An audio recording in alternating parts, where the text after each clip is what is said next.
Hey there, my name is Renee Hobbs, and welcome to LSC 597, Library Film Education, Spring Semester 2016. I'm here with the amazing students at the University of Rhode Island, and we are steaming along in our experiential learning class this semester. And I see with me tonight are Emily Z., Bill Lancelota, Emily V., Megan, and Pam. So glad you're here. So lots of, too many things to do in only 1 hour. So one thing I do want to share my screen with you to discuss, and that is the very, very good news going on in the library world. Can you guys see my Twitter page now? Mm-hmm. Thumbs up if you can. Yep. Okay, so one thing that I learned today, even before I read it in the New York Times, because you know the paper gets plopped on my doorstep, all right. But even before I went out to the yard and got the paper, I found out about the amazing new Librarian of Congress, Carla Hayden, the first African-American librarian and a person who's got skin in the game on a lot of issues that I care about, right? So Carla Hayden is really the first librarian ever elected to be Librarian of Congress. And I'll tell you what makes her especially interesting to me.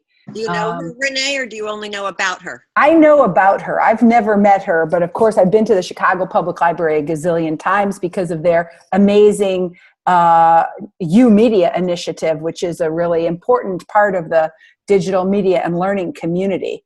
The U-Media program is probably one of the most well-known media literacy library programs in the country. But I have had dealings with her predecessor, Mr. Billington, who is a history scholar who held the post. The Librarian of Congress is thought of as a lifetime job, like Supreme Court, and the guy was in that job for 30 years.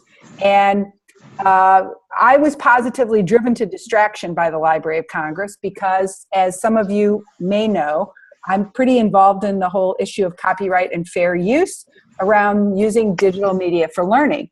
And when the Digital Millennium Copyright Act was passed, it basically criminalized the ripping of DVD videos, which for those of us who are involved in helping kids build critical thinking skills about film, that became a problem. All of a sudden, making a clip compilation so that you could show a clip from Romeo and Juliet by Zeffirelli and a clip from Romeo and Julie from Baz Luhrmann, you know, the sexy one, right?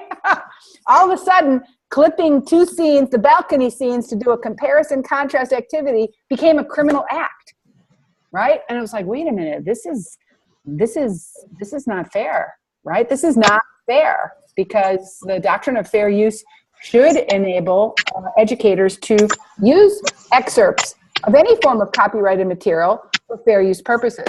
So I found myself having to go 3 times to the Library of Congress through a formal legal procedure where I petitioned for a special exemption.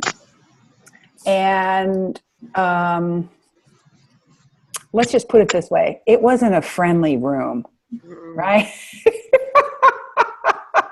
Now, I have reason to hope that the new Librarian of Congress will bring around her legal counsel and other experts who are more simpatico to the worldview that I share about copyright and fair use. And there's a lot of buzz on the Twitter sphere about everybody hopes that. I'm not the only one. So I'm now on the record as saying, Carla Hayden, you're our woman, and we're counting on you to preserve and extend fair use for a digital age. So, all right, we're going to learn more about that as the semester goes on, obviously, but just wanted to say how exciting it is for you young folks. She's young too, right? She's in her early 60s. So you're going to have a good 20 years, right, of her leadership as Librarian of Congress. And of course, I'm sure she's going to make digitizing the collection a great big deal. The Library of Congress has been way, way behind the times on that. And like, let's get with the program, for God's sakes. So pretty exciting to see that new development in the field of library. Okay. All right. So there was my little stand on the soapbox moment. And now let's get back to work. All right. So here's our class for tonight.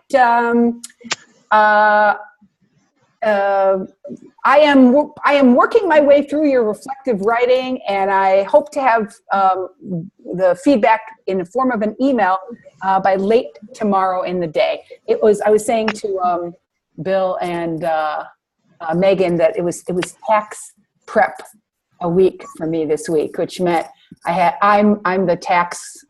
I assemble all the paperwork, and so I'm a little behind on my grading, but tomorrow you guys will have your feedback on reflective writing. I did want to point to the comments I made on your flip grids. Each of you, for the first time, I think, really, really, really used Flipgrid like a seminar. And that's partly because, Pam, you started us off so well. And Bill, you followed right on her heels. So we had, I think, a really good discussion on Flipgrid, and I was dying to chime in after every comment, so I did here. And you can see that I wanted to talk back to each of you in response to your Flipgrids, because I thought that conversation was pretty interesting. So do take a look at that. Okay, next topic: the joys of PDF annotation. Give me a thumbs up if you've ever used a PDF annotation tool, or a thumbs down if you have never used a PDF annotation tool. I'm checking out the Emily's. I got Emily V with a thumbs up, and Megan, I can't see your thumb, for God's sakes. Oh, good. Okay, so Megan and Emily have some experience with PDF annotation tools. Why don't you guys tell me what you know about PDF annotation tools, and then I'll fill in the gaps and we'll learn more. Megan. Uh-oh. I actually just used them for the first time last spring with you. So I was kind of terrified, I'm not going to lie, but I'm excited to try it again. I think they're really great for keeping the information that you want from certain documents, separate from, highlighting what you need and just separating. And they're not hard to use. I was just overwhelmed by it. So, but this audience, the group of people you're speaking to, they don't even know what a PDF annotation tool is. Okay. Can you explain it? Well, sort of. So you're going to download the PDF. It depends on which tool you want to use. I think I ended up sticking with Acrobat or something I had available to me.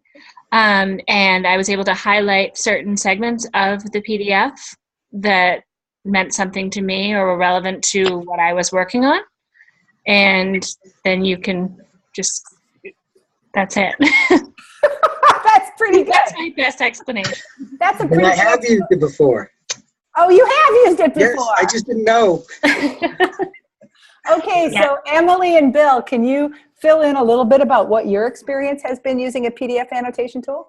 Sure. I've used Acrobat a good bit, but most of the time I just tend to use Preview on the Mac just because it's so easy. I'll use it just to put arrows to something, to make a comment, and then email it back to somebody.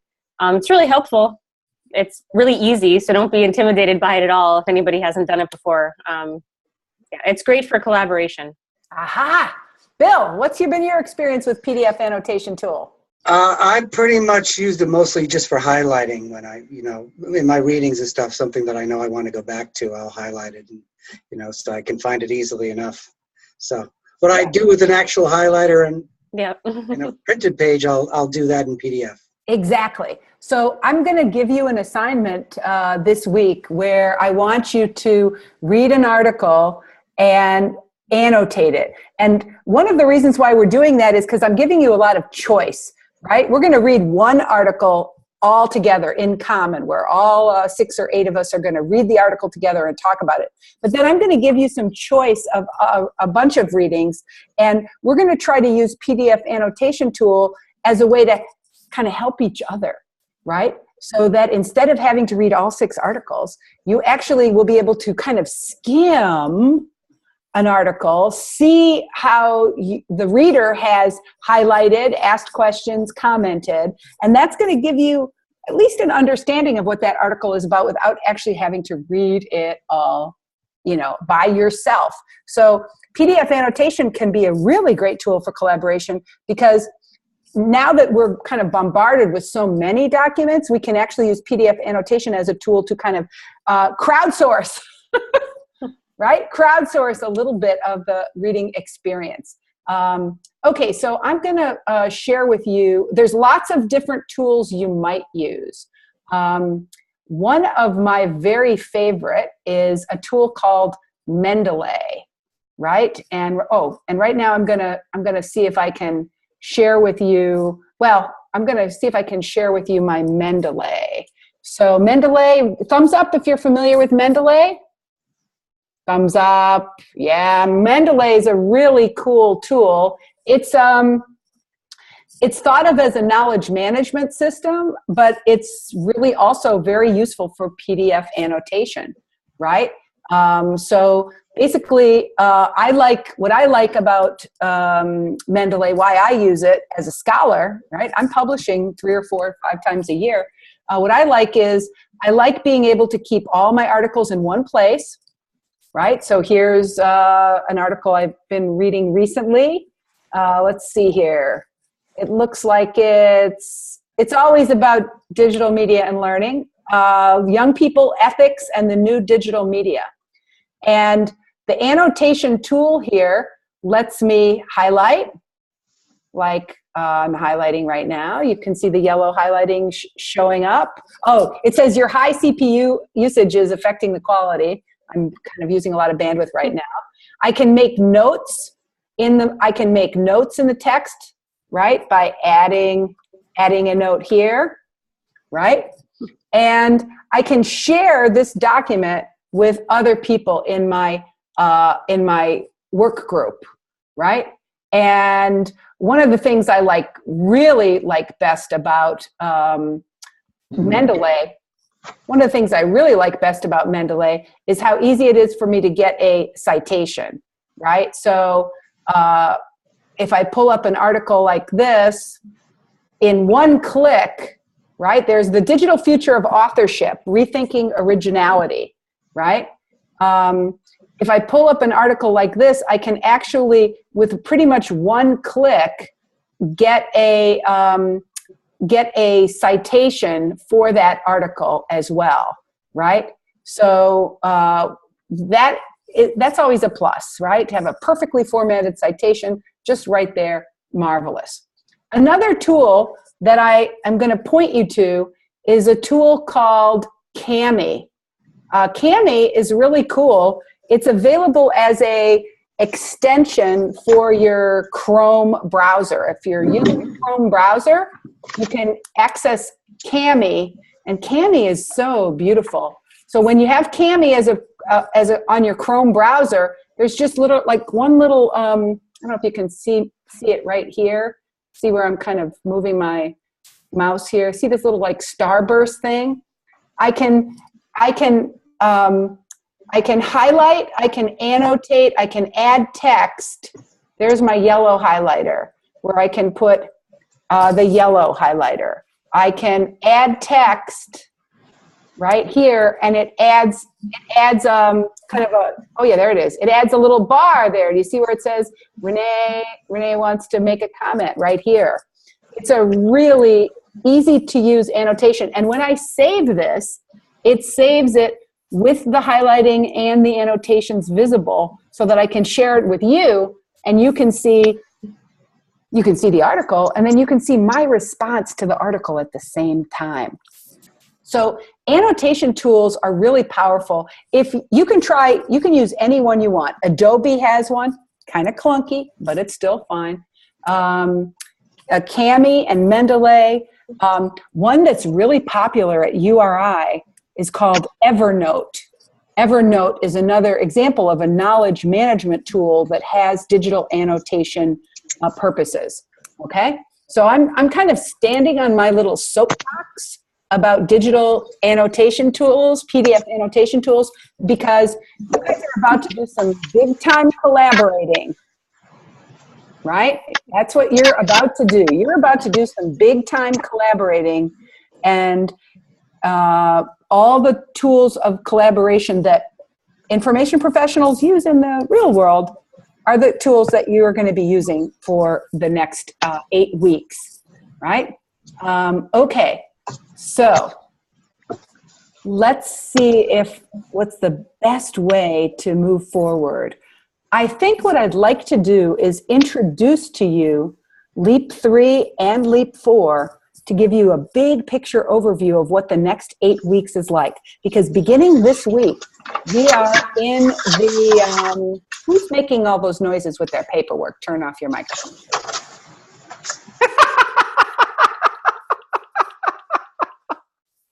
Someone's moving that old-fashioned paper around. Oh, it's noisy. Oh my God. So in the next 8 weeks, now we're moving into the experiential learning part of the program. As you remember, you are going to be working with a partner, that's 2 of you, and you are going to be designing, implementing, and assessing a library program, and we only have 2 months to do it. So let's take a look at what that procedure is going to be like, and we'll be underway. So why don't you guys open up your own tab there so you can look carefully at Leaps 3 and 4, right? And I'll read aloud. Okay, over the next 8 weeks, you're going to work with a partner to create, implement, document, and assess a film program in a library context. As a form of experiential learning, this is learning through action and reflection on action. So there's 2, oh, sorry, hold on there. That was crazy. There's 2 phases to this project. Leap 3 is where you collaborate and plan your program. And Leap 4 is the actual documentation of the program that you created. So Leap 3, as part of the work you complete for Leap 3, you will establish a working relationship with both a class partner and a library partner. You will discuss how to create a library film program that meets the needs of a particular target audience. You will brainstorm and generate ideas, perhaps building on work that you have already created. Using an online project management tool, Basecamp, you will establish specific and detailed logistics for who does what as you work collaboratively on logistics, program marketing, and promotion, implementation, documentation, and assessment. For Leap 3, you and your partner produce a written plan for your work using the power of Basecamp to work out all the planning details. You produce all the materials you need to implement your project and develop a plan for documenting and assessing your program. So here's how I'm going to evaluate your planning. I'm going to grade the quality of your planning process. I'm going to ask, have you engaged in a robust process of collaboration to generate a creative film education program for a particular library setting? You have a clear understanding of the target audience, the needs of the library partner, and your own interests and values as partners working together. And 2, the elements of a good plan. Your Basecamp site contains the following components: documentation of the brainstorming process, a program concept with a description of target audience and a working title, the name of the PCFF film that you're going to use in the program. Remember, the Providence Children's Film Festival is our formal partner for this project, and a rationale for your choice. And number 4, a detailed timetable of who does what and when, which we could call logistics planning. Number 5, a description of 3 strategies for marketing the program with the content, the marketing content for each of those 3 different strategies. Number 6, a detailed plan for documenting the program, and a plan for evaluating the program that includes at least 3 different metrics or indices. So that Leap 3 is due in 1 month on March 31st. But to understand the whole program, you have to kind of get a sense of what's after that. during the month of April, you run your library program, you execute it, and you document your program and you reflect on your learning experience. And so you produce a final report after you've implemented your library program that essentially shares what you did. So there are 3 work products associated with LEAP 4.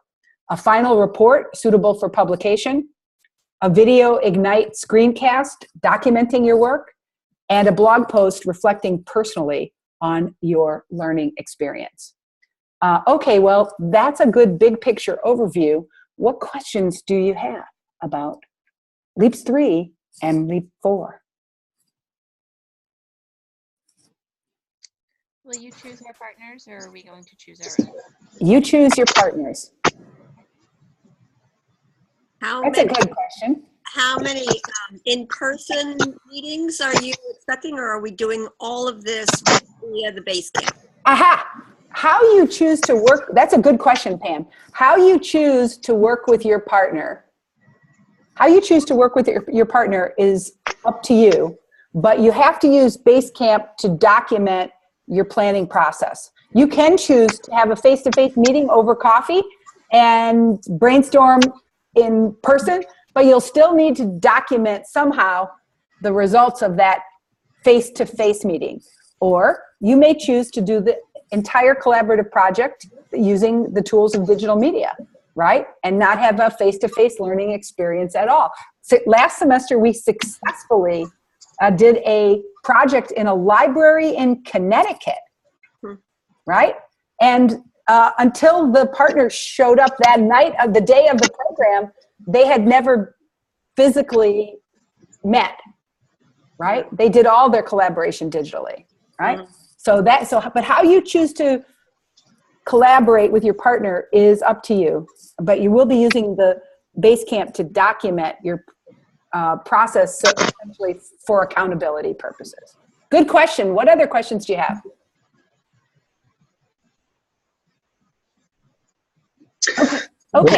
Okay. Oh, yes, did I hear a question? Bill? Yes, I have a question. What if neither you nor your partner currently work in a library, and Aha! how do you actually, do we just have to go and talk to the library people there and say, pretty please, can we do this? So I am so fortunate because I have so many friends who are librarians. They're all on standby, waiting for somebody like you to say, hey, we've got a great idea, but we need a library. I got like 5 or 6 of them waiting in the wings, right? Top of the list is Leah Loveman at the Providence Community Library, but then there are 6 others, right? So if you have that problem, then you say, I need a library partner, and I'll give you the names of maybe 1 or 2 people. You chat with them, see if you can enroll them in your plan. And I just talked to the Westerly Public Library about doing a PFE there this summer, and they're looking for programs, so maybe I could do it there. Yeah, exactly. One of the things that's so fascinating is, like, who could say no to a bunch of smart library students who knock on your door and say, can we do this program in your library? Like, Free for you. Free. You don't have to do anything. Just let us use your space. We'll do all the work. And it's going to make you look good. The only thing I could see as being a problem is they talked about doing their planning far ahead of time, like months ahead of time. Exactly. And That's stuff. right. And, this is going to be very like, we're doing this right now. In April. That's right. It has to happen in the month of April. And so you're right. That if people are not flexible, if their schedule's already set for April, or if they already have too many programs already in April. That could be a problem. Right. Yeah, the rooms get booked really fast. That's the first thing I found out when I started working in a library. People always fight over who gets the room when. Yep. And so one of the things to think about is, because our partner is the Providence Children's Film Festival, we are really hoping this semester that you take seriously the opportunity to do a library program for children, families, and parents. Last semester, both groups chose to focus on teen audiences, which was great. But now we kind of feel like, well, we would like to have some case studies about families, children, school-age children. You could also do a program in a school library. So that's also open to you, right? So we're not saying what kind of library, public library, school library. We're flexible, right? You guys will figure that out. One of the things I thought might be useful for you to do, for me to show you, which I couldn't do in the fall, but now I can, is like what the journey looks like for other library students who've created this work. And so one thing I did was on my Cami, I pulled up the final report that was produced by, so the librarians who, Christy, Karen, and Michaela, who were students in the class last semester, they did a poetry, slam, film, and live performance program. And this is their final paper. Remember that the final paper needs to be for publication, so it's a formal academic work. As you notice, it has an abstract, and it has keywords, right? And then structurally, it has an introduction. It has a literature review. And you can even see my comments, right? So there's the feedback that I'm offering. It has a methodology where they describe what they did. It has the results. 36 people showed up for their event, right? And here's the details about what the film event worked on. They had some data from qualitative questionnaire. They had some observational data. It's a really rich description. They've got some quantitative data around the survey that they administered, right? And then they've got some observational data. And you can see here, I'm giving some feedback here. They've got a discussion section where they integrate the literature review with their experiential learning and putting the library program together. And then they've got a bit of an evaluation around their own learning experience, a nice conclusion, a set of recommendations for other librarians who might want to do a film program like this. And then they've got a reference list, right? So that's an example of one of the 3 work products that you're going to turn in for Leap 4. Now, another work product that you need to create is an Ignite video screencast. So let's take, it's exactly 5 minutes long. Let's take 5 minutes and watch it. You can see it right there on the website, implementing a poetry slam video program. I'll ask you to watch that like offline, so you can mute your microphone and watch it for 5 minutes. And as we watch it, I'd like you to be thinking about this. This is our critical viewing question as we watch. What do you think the major challenges of this project were for the student team who created it? And what do you think were the joys and delights of the experience? Okay? Give me a thumbs up if you understand what's happening next and you know what we're going to be doing. Megan, I see Emily. Everybody looks thumbs up. Okay, I'm going to mute my microphone and then we'll watch the video. We'll be back in about 5 or 6 minutes, all right?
Okay, so now I'm going to ask you to work in small groups to discuss these two questions. What do you think the major challenges of this project were for the student team who created it? And what do you think were the joys and delights of this experience? Okay, so I'm going to break you up into two groups, and we're going to just talk for about 5 minutes, all right?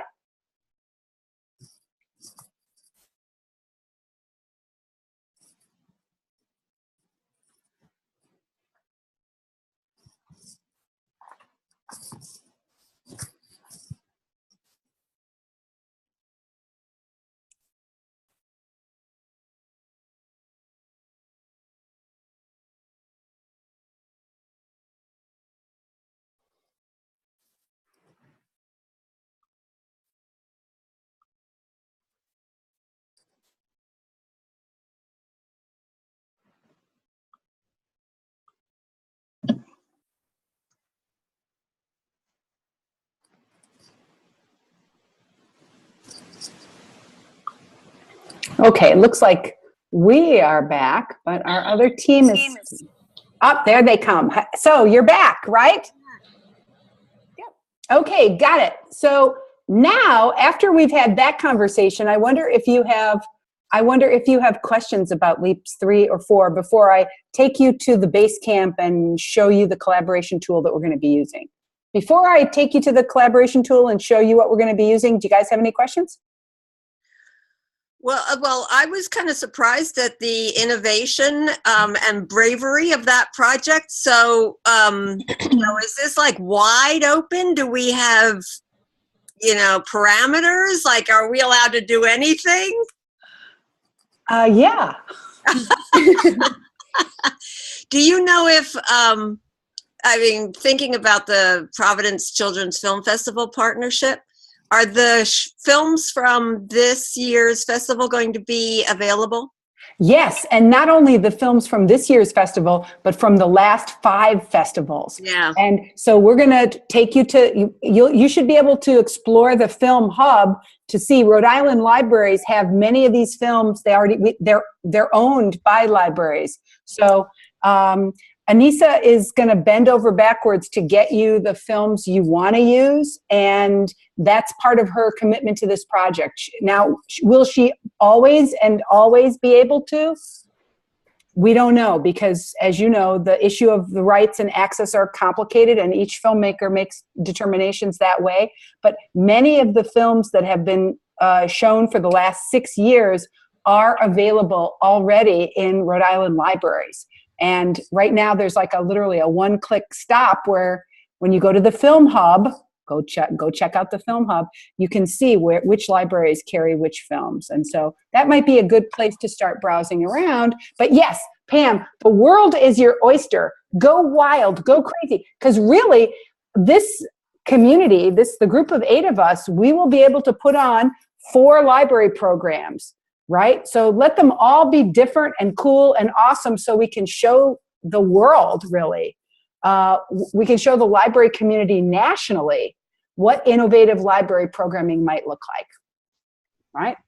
So obviously for it to be effective, it has to reach a target audience with a real need, and that will be the real work of this project.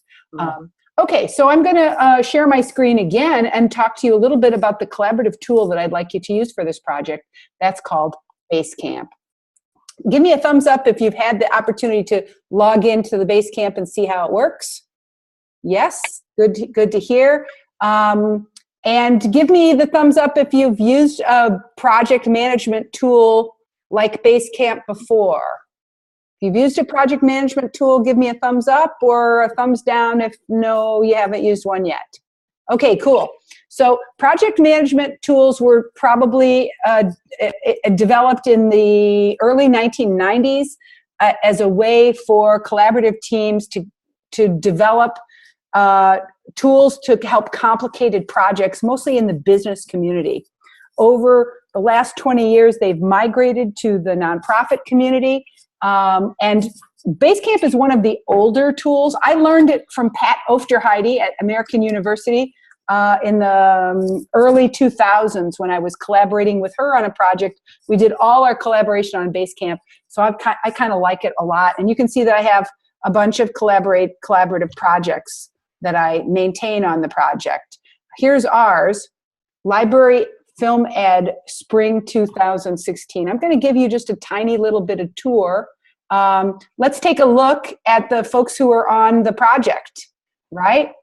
And so notice that if you're working with a client, you can, the client, like maybe, I don't know who that might be, but the client can see some of these materials as you're working through a project. So there we are all on it. And the tool is really a way for us to document our collaboration. One thing sometimes students ask me is why use a collaborative tool like this? And here's my answer. In the professional world of librarianship, documentation of collaborative process promotes accountability. Over the course of your career, you will encounter many situations where projects fall through or fail to meet expectations due to miscommunication, poor follow-through, and lack of accountability. By documenting all aspects of your collaborative work on the Basecamp, it'll be possible to ensure that you learn best practices for working as a member of a collaborative team.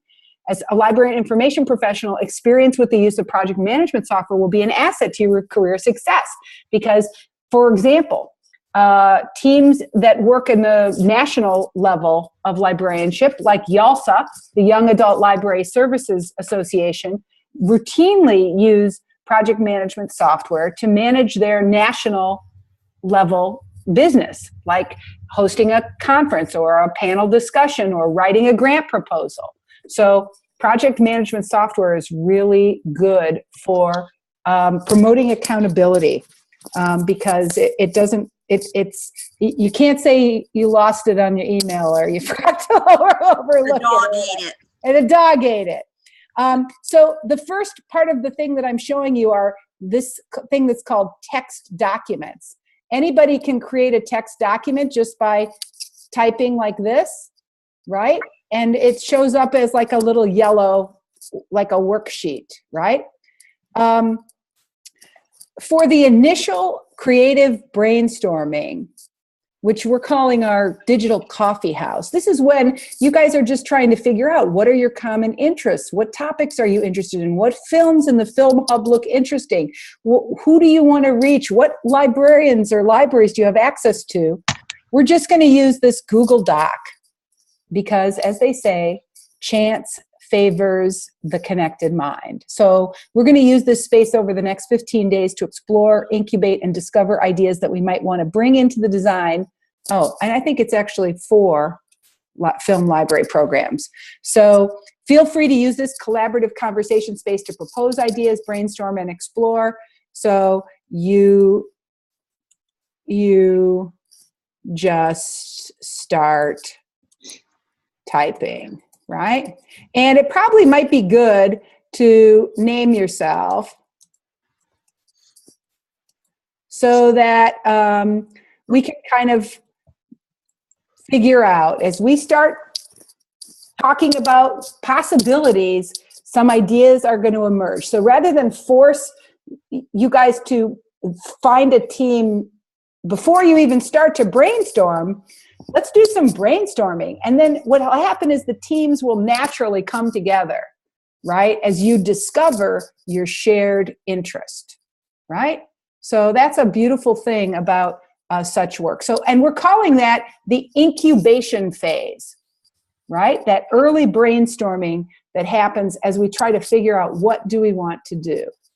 Now, what's cool about this, like all of the documents that you create for Leap 3 are going to be living on this Basecamp, right? Because they're planning documents.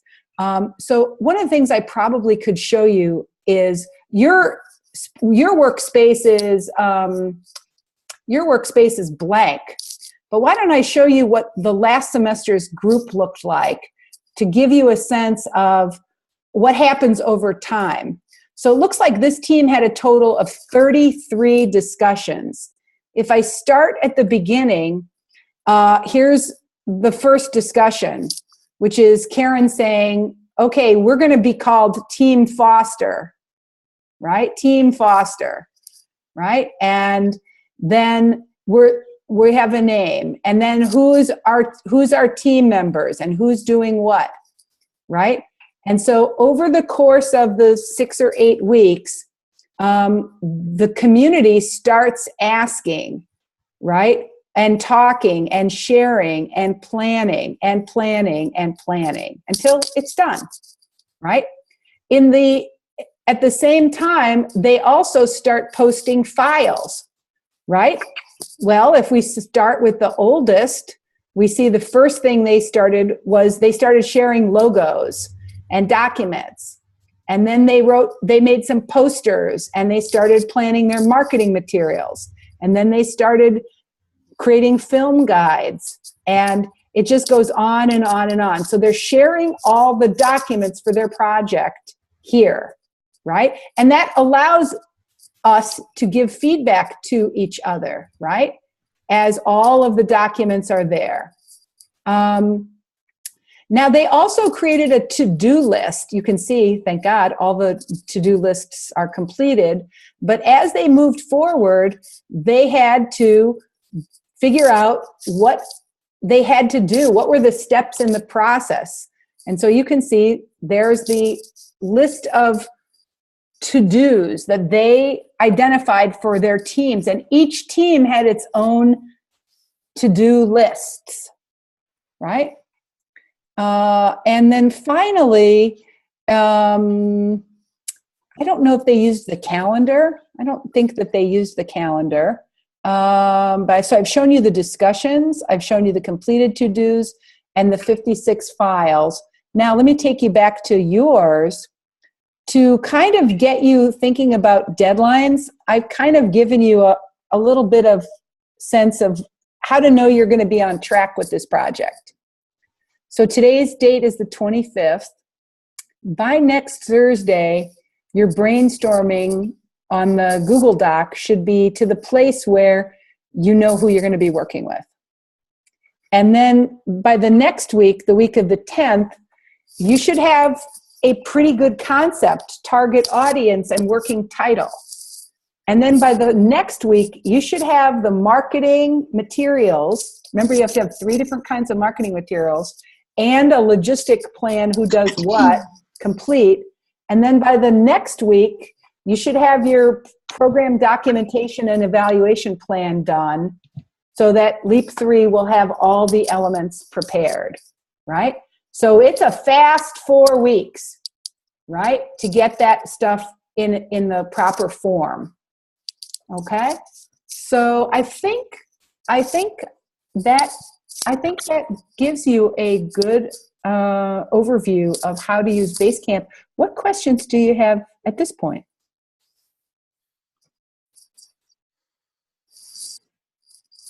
You're feeling, okay, let's do a temperature test. Okay, so we're taking your temperature on the 5-finger temperature, Renee's 5-finger temperature. Okay, so 5 is like cool as a cucumber. I am totally with this program. I got it. It's on it. I'm excited. It's gonna woo, right? 1 is like, holy shit. Oh my God, this is gonna drive me crazy. And then like 2 is like, yeah. And 3 is like, yeah. And 4 is, oh, I'm okay. And 5 is, oh. All right, give me your 5-finger temperature check. How you feeling right now? What's your temperature? I see some 2s. I see some 3s. I see some 3s, 2s and 3s. Okay. All right. Well, that's a normal feeling. I think that's good. Hopefully by next week, we'll be more in the 3s and the 4s. All right. Okay, so let me just do one last thing, which is tell you what kind of homework I want you to do for next week, right? And then we'll be done. Because it's almost time. My God, it's almost 8 o'clock. Okay, so I think we've done all these things on our synchronous meeting, right? And here's what I want you to do for next week. All right, please complete these activities by next Thursday. We'll start thinking about how do you run a library program, right? Let's do some learning about that. right? So learn more about the elements of an effective program planning process by reading these examples of professional advice, right? Okay. Then find a partner based on your location or your shared interest. Find a class partner and a library partner and establish a team name, right? So start brainstorming. Start your brainstorming using the Basecamp where all the work will be housed. Then we're going to just read all together one really interesting article. This article is going to freak you out in a good way. Let's see if I can get it to come up. It's loading, it's loading, it's loading. It's a chapter in a book. In fact, it's the only single piece of scholarly writing that exists on film in public libraries.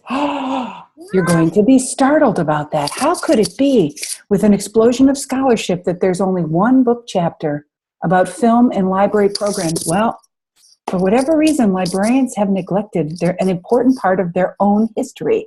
And in this amazing chapter, you're going to learn about the history of film in the public library in the United States. It's a mind-blowing article. And it will lead you to have lots of cool questions about the pioneering librarians who started library film programming, and you, the next generation, who are reinventing this noble practice. So cool. Okay, so we're all going to read that and use the Moot Library discussion board to discuss that article. Okay, there you go. That's familiar. Then annotate a PDF using Kami or Digo or Evernote or Mendeley or any PDF annotation tool you want. Choose one of the articles below. Your annotations should include 3 elements. 1, highlighting that identifies main ideas. That's to help us who are skimming, right? 2, comments that connect the reading to your own experience. And 3, questions that you find yourself asking as you read. Now, post your annotated PDF on your blog and tweet a link using the hashtag #LibraryFilmEd. Okay. You feeling like you get it? It's going to be a wild and wonderful week. I know you're going to have fun as you start thinking about which of those amazing films in the Providence Children's Film Festival you want to explore. I know you're going to have a blast trying to create in your mind an imaginary audience, right? In a library context where you can create like something that's never been done before, something that'll stretch you, and something that will be a meaningful entertainment and educational experience. So have a great week. I'll see you next Thursday, 7 o'clock, same time, same bat channel. If you have any questions, you know how to reach me, right? On the Twitter. Thank you to Bill and Pam, who tweeted me when you ran into a problem on a website last week, and I was able to fix it. So I'm really grateful to you guys for being such a great, responsible, wonderful grad students that you are. Have fun. I'll see you next week. Bye-bye. Good night, everyone. Bye. Good night.